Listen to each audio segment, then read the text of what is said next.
প্রিয় দর্শক, আজকে কিন্তু এই মানকাচর জাহিরুল ইসলাম মেমোরিয়াল ডে নাইট ক্রিকেট টুর্নামেন্টের মাঠে কিন্তু একটা জমজমা খেলা চলতেছে। কিন্তু চাচা, আজকের এই ম্যাচটা দেখে কেমন লাগলো?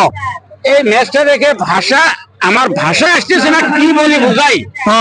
কারণ এত দর্শক আমরা টিভিতে দেখছি, এইরকম দর্শক খেলা দেখে, কিন্তু আজকে বাস্তবে আমাদের সাউথ সালমারা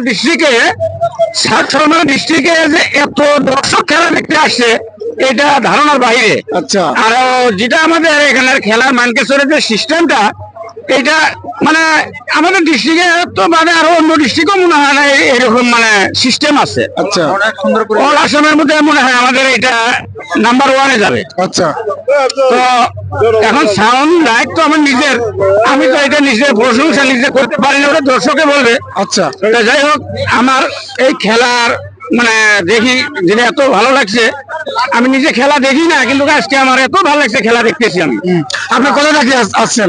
আমার বাড়ি হলো ভোরাকাটা। আচ্ছা, ভোরাকাটা থেকে এত দূর আসছেন খালি খেলা দেখার জন্য আর কি? খেলা দেখার মানে আমার তো এমনি লাইটিং সাউন্ড সিস্টেম সব আমার নিজের। আচ্ছা, এমনি তো আমি ব্যস্ততা থাকি। আচ্ছা, আজকে আমি ব্যস্ততা সারি দিয়েও খেলা দেখতেছি। আরেকটা কথা, আপনি কি চান পরবর্তী মানে তো মানে বড় একটা, আমি আশা করি আরো উন্নত হোক। আচ্ছা, হ্যাঁ, যে আমাদের ডিস্ট্রিক্টে যাতে মানুষে বলা যায় না সাউথ সালমারা ডিস্ট্রিক্টে ক্রিকেট খেলা এত সুন্দর ভাবে অ্যারেঞ্জ করে, আমি এটা আশা করি আরো আরো আরো আরো আরো উন্নত হোক। আচ্ছা, হ্যাঁ, থ্যাংক ইউ।